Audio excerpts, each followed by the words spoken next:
사사기 7장 1절에서 4절 말씀입니다. 함께 공독하겠습니다. 여룻바알이라 하는 기드온과 그를 따르는 모든 백성이 일찍 일어나 하루셈 곁에 진을 쳤고 미디안의 진영은 그들의 북쪽이요 모레산 앞 골짜기에 있었더라. 여호와께서 기드온에게 이르시되 너를 따르는 백성이 너무 많은즉 내가 그들의 손에 미디안 사람을 넘겨주지 아니하리니 이는 이스라엘이 나를 거슬러 스스로 자랑하기를 내 손이 나를 구원하였다 할까 함이니라. 이제 너는 백성의 귀에 외쳐 이르기를 누구든지 두려워 떠는 자는 길르앗산을 떠나 돌아가라 하라 하시니 이에 돌아간 백성이 22,000명이요 남은 자가 10,000명이었더라. 여호와께서 또 기드온에게 이르시되 백성이 아직도 많으니 그들을 인도하여 물가로 내려가라. 거기서 내가 너를 위하여 그들을 시험하리라. 내가 누구를 가리켜 내게 이르기를 이 사람이 너와 함께 가리라 하면 그는 너와 함께 갈 것이요 내가 누구를 가리켜 내게 이르기를 이 사람은 너와 함께 가지 말 것이라 하면 그는 가지 말 것이라 하신지라. 아멘. 하나님이 택하신 이유 하는 제목으로 말씀을 나누겠습니다. 7년에 걸쳐서 미디안으로 인한 고통을 당하고 있는 이스라엘을 하나님이 기드온과 산명농사를 통해서 승리를 주시고 이스라엘을 구원하십니다. 자, 이런 사람들, 이런 장면들을 성경에서 보면 우리는 쉽게 이렇게 적용하기 쉽습니다. 기드온의 믿음과 용기, 산명농사, 그들의 믿음과 그들의 순종을 통해서 이스라엘 백성이 승리를 얻었습니다. 자, 우리도 그럼 이제 기드온과 이 산명농사의 믿음을 본받아서 우리도 주님 앞에 하나님 앞에 쓰임받는 사람이 됩시다. 그러면 성경을 통해서 기드온과 이 산명농사가 어떻게 하나님 앞에 쓰임받았는지, 그들이 어떤 사람이었고 어떤 자질을 가지고 있었고 그들의 조건이 뭐고 이런 것들을 찾아내가지고 우리의 삶에 적용하려고 합니다. 이렇게 성경을 우리가 묵상하고 읽으면 은혜가 되기도 합니다. 그런데 성경이 말하고 있는 핵심을, 성경이 말하고 있는 초점을 잃어버리게 됩니다. 성경은 그런 이야기를 하고 있는 게 아닙니다. 그러면 어떻게 기드온과 이 산명농사가 하나님께 쓰임을 받았습니까? 그럼 저와 여러분이 우리가 다 마음의 소원을 가져야죠. 하나님이 우리를 쓰시기를 소망하며 내가 어떻게 하면 이 기드온과 산명농사처럼 하나님께 쓰임받을 수 있을까? 이 기드온이 하나님께 쓰임받을 수 있었던 이유는 하나님이 기드온을 찾아오셨기 때문입니다. 무엇 때문이라고요? 하나님이 기드온을 찾아오셨습니다. 하나님이 기드온을 찾아오셔서 그를 뭐라고 부르셨다고요? 큰 용사라고 부르셨습니다. 정말 하나님의 사자가 말한 대로 기드온이 큰 용사였을까? 이스라엘을 구원할 만한 큰 용사, 그런 자격이나 조건이나 능력이나 힘을 가지고 있었기 때문에 하나님이 기드온을 찾아오셨습니까? 우리가 지금까지 사사기 묵상을 해본 거 보면 그렇지 않습니다. 기억해 보십시오. 하나님이 기드온을 찾아왔던 장면, 기드온이 무엇을 하고 있었어요? 미디안 사람의 눈을 피해가지고 포도주 틀에 숨어서 밀을 추수하고 있었습니다. 정말 부끄럽고 수치스럽고 아무에게도 들키고 싶지 않은 그 순간, 정말 그렇게 무너져 있는 순간에 하나님의 사자가 찾아오셨습니다. 너무나 한심하고 너무나 비참하고 너무나 부끄러운 그 순간에 하나님이 기드온을 찾아오셨습니다. 우리가 그렇지 않고 뭐 좀 당당하고 내가 믿음도 좀 있는 것, 기도도 많이 하고 성경도 보고 또 찬양도 하고 예배도 잘 드리고 봉사도 하고 이렇게 충만할 때 주님이 날 찾아오시면 아멘 하고 주님 앞에 나가서 우리가 설 수 있을 텐데, 그게 아니라 실패하고 좌절하고 낙심하고 낭망하고 주님 앞에 설 면목이 없을 때 주님이 찾아오셨습니다. 기드온을 그때 주님이 찾아오셨습니다. 기드온을 그렇게 주님이 찾아가셨는데 우리가 주님을 만나는 순간 우리의 삶은 언제 우리가 주님을 만났습니까? 내가 하는 일이 잘 되고 부족함이 없고 평안하고 능력이 있고 힘이 있고 주변에 사람도 많이 있고 자신만만하고 그럴 때 우리가 주님을 만납니까? 그럴 때 우리는 주님을 잃어버리기 쉽습니다. 그런데 우리 인생 가운데 내 삶이 내 마음대로, 내 뜻대로, 내 생각대로 내가 하는 대로 되지 않고 너무 삶이 힘들고 고단하고 어렵고 아프고 지칠 때 그 순간 놀랍게도 우리를 찾아오시는 주님을 만난 기억들은 우리가 다 가지고 있을 것입니다. 성경에 보면 하나님은 항상 우리와 함께 하십니다. 아멘. 그래 기드온이 뭐라고 생각했다고요? 하나님이 우리를 버려서 미디안의 손에 우리를 넘겨주셨다고 생각합니다. 왜 그렇게 생각했을까요? 삶이 너무 힘들고 어렵고 힘든 것도 있지요. 그런 것도 있지만 기드온과 이스라엘 백성들이 하나님 백성이기 때문에 그들이 압니다. 고통받고 힘들고 어려울 때 왜 우리에게 이런 고통이 왔을까? 왜 우리 삶에 이런 어려움이 있을까? 왜 우리가 삶에 이런 고난이 찾아왔을까? 우리가 하나님을 버리고 우상을 섬겼기 때문에 하나님이 우리가 하나님의 뜻대로 행하지 않고 하나님 앞에 악을 행했기 때문에 하나님 우리를 치신 거야. 이런 마음이 그들 안에 왜 없었겠습니까? 그죠? 우리가 고난이 있고 힘들고 어려우면 제일 먼저 무슨 생각을 합니까? 내가 어렸을 때 숨겨진 지난 세월에 나에게 숨겨진 죄악들과 허물과 이런 것들이 내 삶에 드러나면서 내가 그때 그렇게 했기 때문에 내가 그런 행동을 했기 때문에 내 삶에 이런 아픔 이런 죄악 가운데 거했던 그때가 있었기 때문에 하나님이 나에게 이런 아픔과 고난과 시험을 주신다. 이런 생각은 누구나 다 하기 마련입니다. 기드온과 이스라엘 백성들도 분명히 그렇게 했을 것입니다. 이런 내가 하나님 나를 치시고 하나님 나를 버리셔도 나는 마땅해. 하나님 나를 찾아오셔서 은혜 베푸실 수 없을 거야 라고 생각을 하게 되지요. 그러면 우리가 어떻게 합니까? 결심하고 결단하고 잘해보려고 노력도 해보고 뭔가 내가 진짜 주를 위해서 헌신도 하고 안 하는 행동도 막 작정하고 하지만 해보지만 여전히 연약하고 부족하고 넘어지고 죄와 허물 가운데 있는 내 자신을 발견하게 됩니다. 그러면 어떻게 됩니까? 내게 아무런 기대함이 없으니까 내게 아무 근거도 없으니까 어떻게 되냐고요? 하나님을 향해서 기대하지도 못합니다. 하나님을 향해서 소망을 두지도 못합니다. 뭔가 비빌 언덕이라도 있어야지 우리는 이런 생각을 하잖아요. 별을 또 낯짝이 있지. 내가 어떻게 하나님을 향해서 무엇인가를 소망하고 기대할 수 있을까라고 생각을 하고 하나님을 향해서 어떤 기대와 소망을 갖지 않게 됩니다. 그런다 교회를 떠납니까? 예배를 안 드립니까? 그렇게는 못합니다. 여전히 교회에 나오고 예배를 드립니다.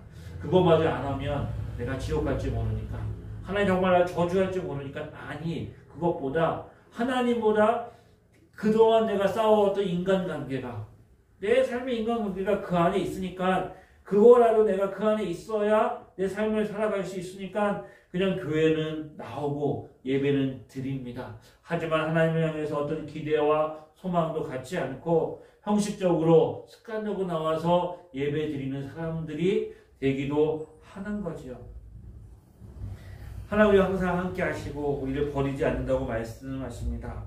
그런데 그 하나님이 언제 우리를 찾아오신다고요? 우리 삶에 가장 어둡고 소망이 없고 절망하고 좌절하는 순간 내 자신을 향해서 어떤 기대도 가질 수 없는 그 순간 나를 찾아오셔서 내게 은혜를 베풀어 주십니다. 그 순간이 내가 비빌 언덕도 없고 내가 정말 하나님 앞에 설 면목이 없는 그 순간이 하나님의 은혜를 경험하고 나를 사랑하시는 하나님을 만나는 놀라운 은혜의 순간입니다. 성경에 보면 하나님 언제 그들을 찾아오셨습니까? 기드온처럼 아담 하하가 범죄합니다. 하나님 따먹지 말라고 했던 선악과를 따먹고 자신 눈이 밝아져서 자신이 벗었음을 알고 부끄러워서 자신의 수치를 가리기 위해서 무화과 나무 잎을 가지고 자신의 몸을 가립니다. 그 치마를 만들었지요. 날이 서늘할 때 바람이 불면 하나님의 임재하시는 것들을 그들이 느꼈고 하나님 오시는 것을 알고 그들이 나무 사이로 숨습니다. 그때 하나님이 여호와의 낯을 피해서 동산나무 숲에 숨었던 아담과 하와를 하나님이 찾아오십니다. 여호와 하나님 아담을 부르시며 그에게 이르시되 내가 어디 있느냐? 내가 어디 있느냐? 내가 벗었으므로 두려워하여 숨었나이다.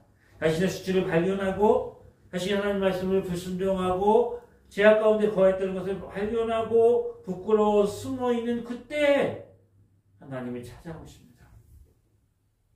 범죄함으로 타락하여서 하나님의 낯을 피하여 숨을 수밖에 없었던 아담과 하와를 하나님 찾아오시고 그들이 수치를 가리기 위해서 만들었던 무화과 나무 잎 대신에 가죽옷을 성경에 보면 어떻게 한다고요? 가죽옷을 지어 입히셨습니다. 하나님이 가죽옷을 만들어가지고 아담과 하와의 수치를 가려주셨습니다. 그리고 범죄한 인간들이 구원받을 수 있는 뱀의 머리를 깨트리는 여자의 후손에 대한 메시아 예수 그리스도에 대한 구원의 약속을 그들에게 주셨습니다.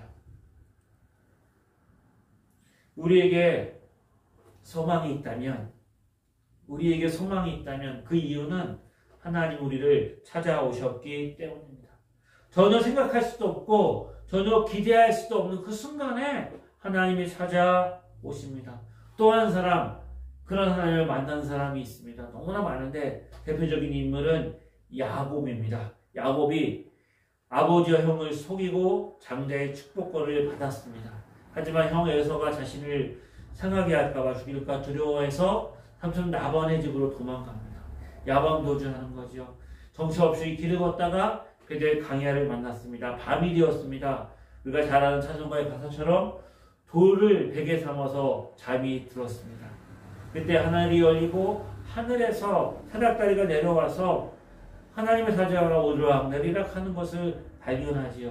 그리고 그때 하나님의 음성을 듣게 됩니다. 나는 너희 조부 아브라함의 하나님이요 이삭의 하나님이라.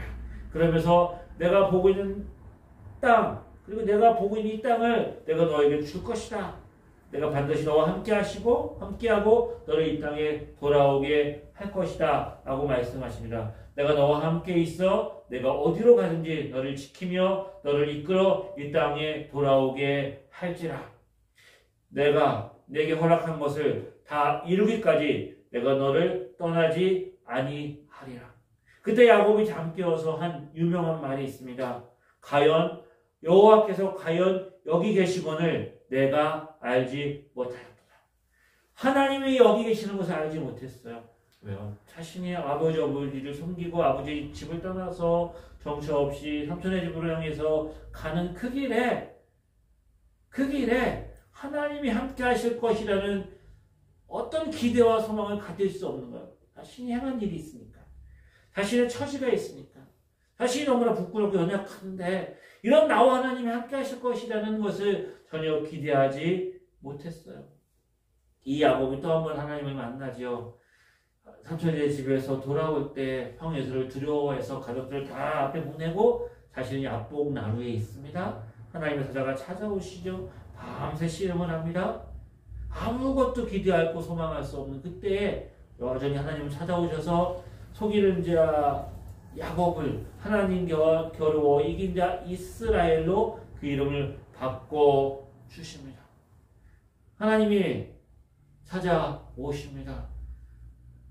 강해 생활 40년은 쓸쓸하게 양을 치며 애굽의 모든 보화와 그 모든 영광을 버리고 도망자 살인자의 신세로 양을 치고 있었던 그 모세에게 하나님이 가시떨기 불꽃 가운데 찾아오셔서 그를 하나님이 부르셨습니다.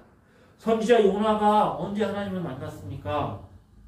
니느웨로 가라는 하나님의 말씀을 어기고 다시스 가라는 배를 타고 가다가 풍랑이 만나가지고 그가 바다에 던져지고 물고기 뱃속에 들어가 있을 때 그 물고기 뱃속에 하나님이 찾아오시지요. 하나님은 우리 인생 가운데 찾아오십니다. 내가 죽을지언정 내가 주님을 떠나지 않겠습니다라고 말했던 베드로. 하지만 십자가 앞에서 고난받는 주님을 바라보고 3번이나 주님을 모른다고 저주하며 부인했던 부활하신 예수님 앞에 설 수 없어서 우리 갈릴리 바다로 고기나 잡으러 가자. 그래서 고기 잡고 있던 그 베드로를 예수님이 찾아오십니다. 그리고 내 양을 먹이라, 내 양을 먹이라, 내 양을 치라. 그를 주님께서 회복시키시고 초대교회 기둥 같은 일꾼으로 하나님이 세워주십니다. 저와 여러분의 삶의 소망이 어디 있습니까? 우리의 삶의 근거가 어디 있습니까? 나에게 무엇이 있어야 내 삶의 소망이 있고 근거가 있다고 여기십니까? 성경은 말합니다. 우리의 삶의 소망과 근거는 나를 찾아오시는 하나님의 손길입니다. 아멘. 오늘 본문에 저는 예기치 못했던 하나님이 우리를 찾아오시기도 하지만 시편에 보면 하나님의 사람들이 자신의 삶의 자리에 하나님을 부르고 초대합니다. 원수가 자신을 공격할 때에 삶의 소망이 끊어지고 고난과 외로움과 힘든 삶의 자리에 있을 때 하나님 나를 어찌하여 버리십니까? 라는 외치는 그 순간에 그들은 그의 삶의 자리에 하나님을 부르고 초청합니다. 죄악 가운데 자신의 죄가 드러나서 죄를 회개하며 울며 탄식하며 그런 부르짖음 가운데 하나님이 은혜를 부어주시도록 그들은 하나님을 부르고 찾습니다. 고난과 시험 가운데 고통 가운데 하나님의 백성이 하나님을 찾고 부를 때 하나님은 어김없이 그들을 찾아오셔서 그들에게 은혜를 베풀어 주시고 그들의 죄를 용서하시고 그를 온전케 하시고 회복시켜 주십니다. 아멘. 오늘도 우리의 삶 가운데 그 하나님이 찾아오십니다. 이 예배 가운데 하나님이 찾아오셔서 우리를 위로하시고 치유하시고 용서하시고 회복시켜 주십니다. 아멘. 기도원이 큰 용사가 되어서 미디안으로부터 이스라엘을 구원할 수 있었던 이유는 기도원의 손에 있지 않고 그를 찾아오신 하나님의 손에 있습니다. 그러므로 기도원도 그렇고 저와 여러분도 하나님 뭐 자랑할 게 없습니다. 교만할 수 없는 거죠. 나를 사랑하사 나를 위해서 하늘 영광 보좌를 버리시고 인간의 몸을 입고 이 땅에 오셔서 십자가에서 우리를 위해 피 흘리신 예수 그리스도 그리고 승천하셔서 성령 주의 영으로 우리 가운데 오셔서 우리를 거듭나게 하신 하나님의 은혜와 사랑에 우리의 모든 소망이 있습니다. 이게 우리의 삶의 근거이고 이게 우리의 삶의 능력입니다. 다른 것은 없습니다. 기도원이 이렇게 하나님 앞에 큰 용사가 될 수 있었다면 오늘 부름받은 300용사 그들은 어떻게 하나님 앞에 선택되었을까요? 하나님이 기도원을 찾아오십니다. 내가 너를 통해서 이스라엘 백성들을 구원할 거야. 기도원이 믿지 못하죠. 나를 통해서요? 몇 번이나 확인하죠. 양털을 통해서 확인하기도 하고 확인합니다. 여러 징표를 통해서 기도원이 하나님 나를 통해서 일을 하시겠구나 하는 것을 확신을 갖고 군대를 모았습니다. 군대를 모았더니 32,000명이 모였습니다. 근데 하나님 뭐라고 말씀하신다고요? 오늘 본문 말씀을 보면 그 수가 너무 많다는 겁니다. 적군은 14만 5천 명이 모였는데 32,000명 많다는 거예요. 두려워하는 자를 돌려보내라 했더니 22,000명이 돌아갔습니다. 10,000명이요. 10,000명도 적지요. 10,000명도 적어요. 그러는데 주님 뭐라고 말씀하세요? 10,000명도 많다고 말씀하십니다. 10,000명도 많으니 기도원 너와 함께 갈 사람을 내가 선택하겠다라고 해서 하나님이 뽑은 사람이 300명입니다. 그럼 300명은 어떻게 선택되었을까요? 하나님이 그들을 시험하신다고 말씀하세요. 시냇가에 가서 물을 먹어보게 해라. 그랬더니 어떤 사람들은 엎드려서 개가 물을 먹는 것처럼 핥아먹습니다. 근데 어떤 사람은 무릎을 꿇고 손으로 움켜잡아서 물을 먹습니다. 나눠봤더니 손으로 움켜잡아서 물을 먹은 사람이 300명이고 나머지가 9,700명이었습니다. 9,700명을 돌려보냅니다. 그래서 300명은 남깁니다. 이 300명이 왜 뽑혔을까요? 어떤 사람도 이렇게 말합니다. 전쟁에 나가는데 무릎 꿇고 주위를 살피면서 물을 먹으면 이 사람들은 전쟁할 수 있을 만한 어떤 자질이나 능력을 갖춘 사람이다. 그래서 뽑힘을 받았다라고 사람들이 해석을 하기도 합니다. 그런데 이 본문에서 하나님이 기도원과 함께 갈 사람을 추리는 기준이 있습니다. 그 기준이 뭐라고요? 너를 따르는 백성이 너무 많은즉 내가 그들의 손을 미디안 사람에게 그들의 손에 미디안 사람을 넘겨주지 아니하리라. 이는 이스라엘이 나를 거슬려 스스로 자랑하기를 내 손이 나를 구원하였다 할까 아니라. 기준이 뭐라고요? 숫자가 너무 많다는 거예요. 너무 많아. 너무 많으니까 줄이는데 하나님 뭘 선택하신 거예요? 작은 쪽을 선택하신 거죠. 작은 쪽. 작은 쪽.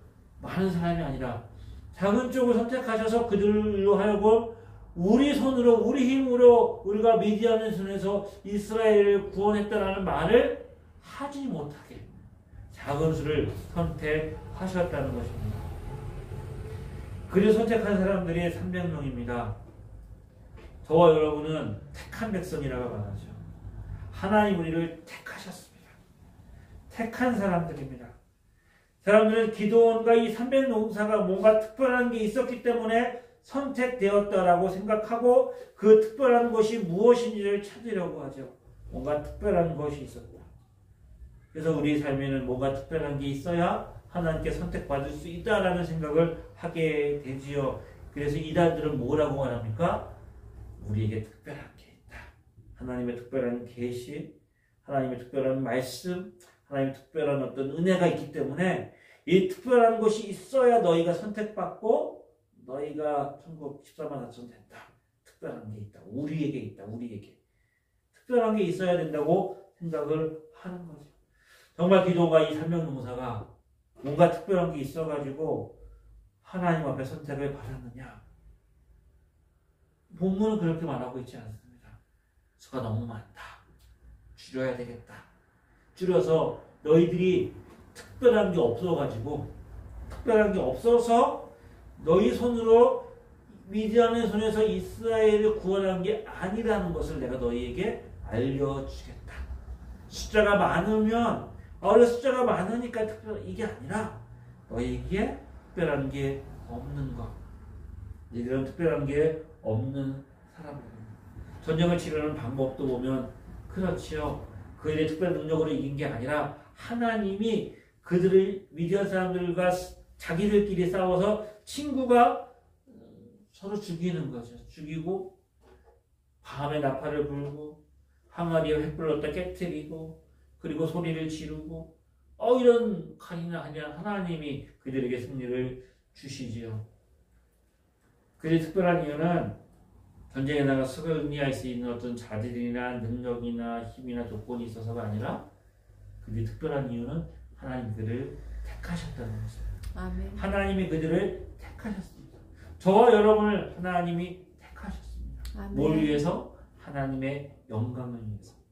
하나님이 이스라엘 백성들을 부르셔서 출애굽시키고 강야에서 가나안 땅에 들여보내기 전에 분명히 이스라엘 백성들에게 이 사실을 확인시켜 주시죠.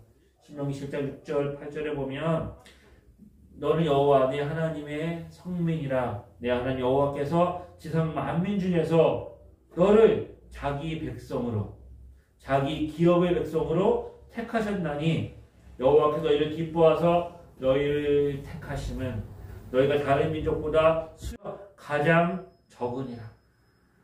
가장 적으니라. 여호와께 다만 너희를 사랑하심으로 말미암아 또 너희 조상들에게 하신 맹세를 지키려고 자기 권능의 손으로 너희를 인도하여 내시되 너희 종되었던 애굽의 집에서 바로 안에 왕의 손에서 너희를 속량하셨다. 너희가 수가 많아서가 아니라 모든 민족보다 작다는 것입니다. 가장 적은 자들입니다. 가장 적은 자라는 말의 의미가 뭘까요? 가장 적은 자. 하나님의 은혜가 아니면 살 수 없는 사람들입니다. 하나님의 사랑이 아니면 살아갈 수 없는 사람들입니다. 하나님의 도우심이 아니면 승리할 수 없는 사람들입니다. 하나님의 인도하심이 아니면 한 발도 앞으로 나갈 수 없는 사람들입니다. 하나님이 아니면 살 수 없는 사람들, 하나님이 그들을 택하셨습니다.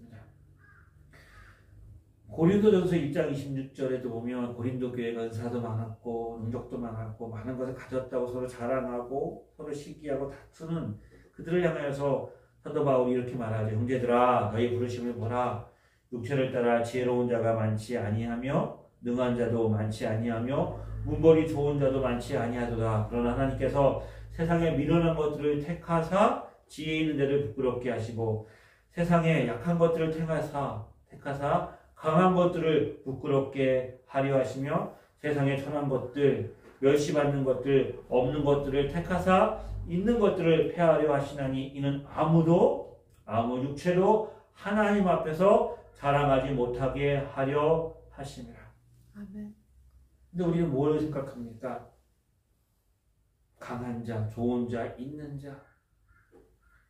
여호와께서 기드온에게 말씀하십니다. 너희가 너무 많다. 기도의 삼면봉사를 택하신 이유가, 고린도 교회 성도들을 택하신 이유가, 저와 여러분을 택하신 이유가 너무나 똑같지 않습니까? 저와 여러분이 왜 선택을 받았을까요? 주님이 우리를 왜 택하셨을까요? 내가 뭐 예쁜 것이, 내가 뭔가 자질과 조건과 능력과 뭐가 있어서, 내가 그게 있어서 내가 주님 앞에 쓰임 받을 수 있고 지금 쓰임 받고 있는 것일까? 세상이 말하는 조건이나 능력이나 자격이나 힘이나 뭐나 뭐가 있어야 하나님께 쓰임 받을 수 있다고 생각하는 사람이 되어야 하나님께 영광 돌리고 하나님 앞에 쓰임 받을 수 있다라고 생각합니다. 그러면서 우리는 어떻게 생각해요? 나는 그렇지 못하니까 나는 자격이 없어 라고 말합니다. 우리 기도원을 300농사를 믿음의 영웅으로 만들어 놓고 그는 특별한 능력이 있고 특별한 사람이야 라고 생각하면서 우리는 어떻게 생각합니까? 나는 그렇지 못해. 나는 특별한 사람도 아니고 나는 그런 사람이 아니고 기도원과 300농사를 본받자, 그들의 믿음을 본받자 라고 말하면서 속으로는 그들은 나하고 다른 사람이야. 그들은 특별한 사람이고 나는 평범한 사람이고 그들은 강한 사람이고 나는 약한 사람이고 그들은 있는 자고 나는 없는 자고 그래서 나는 주님께 쓰임받을 수 없어 라고 우리는 스스로 자신을 합리화하고 있는지 모릅니다. 사도 바울이 이렇게 고백합니다. 내가 그리스도를 위하여 약한 것들과 능욕과 궁핍과 박해와 공고를 기뻐하나니 이는 내가 약한 그때에 강함이라. 약할 때 강함을 주시는 주님, 약할 때 강한 이유가 뭐라고요? 하나님이 나와 함께 하시기 때문입니다. 아멘. 너무 연약하고 부족하고 자랑할 것이 없는 저에게 하나님 우리를 찾아 오셔서 우리를 부르시고 택하셨습니다. 그게 성도입니다. 그게 하나님의 자녀입니다. 그게 하나님의 백성이고 하나님의 큰 군대입니다. 나의 나됨은 오로지 하나님의 은혜라. 이것이 바로 바울의 고백이듯이 기도원과 300농사 저와 여러분의 고백인 것입니다. 하나님의 은혜와 사랑입니다. 기도원과 300농사 하나님 그들을 찾아가셨고 그들을 부르시고 택하셨습니다. 그 하나님이 저와 여러분을 찾아오셨습니다. 그리고 부르시고 택하셔서 지금 저와 여러분을 우리가 있는 그 자리에서 하나님의 도구로 쓰임받게 하십니다. 아멘. 우리의 삶에는 언제든지 원수가 있습니다. 미디안의 군대가 있습니다. 세상에 유혹이 있고 압제가 있고 핍박이 있습니다. 도전이 있습니다. 그것이 없는 장소, 그것이 없는 시간은 우리에게 존재하지 않습니다. 그러므로 우리는 언제든지 그리스도의 용사이며 하나님의 군대입니다. 큰 용사입니다. 그렇게 우리가 부름받고 쓰임받고 찾아오셔서 우리와 함께 하시고 우리를 하나님의 사람으로 택하셨기 때문입니다. 그 은혜가 우리에게 넘치기를 주의 이름으로 축복합니다. 아멘. 좋으신 하나님 아버지, 나를 부르시고 나를 택하시고 나와 함께 진 하나님을 찬양합니다. 우리가 이 영적인 전쟁에서 승리할 수 있도록 우리에게 믿음을 더하여 주옵소서. 우리가 하나님 없이는 할 수 없고 하나님의 도우심이 아니면 이길 수 없고 하나님의 인도하심이 아니면 바른 길도 갈 수 없는 것을 깨닫게 되시고 날마다 우리 자신을 낮추고 하나님을 바라보며 하나님을 의지하는 그 믿음으로 승리하게 하여 주옵소서. 아멘. 우리의 참소망 되시는 주님을 찬양합니다. 살아계신 예수님의 이름으로 기도드립니다. 성령의 감화감동으로 교통하심이 주를 의지하며 주와 함께하며 주를 믿음으로 승리하기를 소망하는 하나님의 자녀들 위해 지금부터 영원히 함께 하시기를 간절히 축원하옵나이다.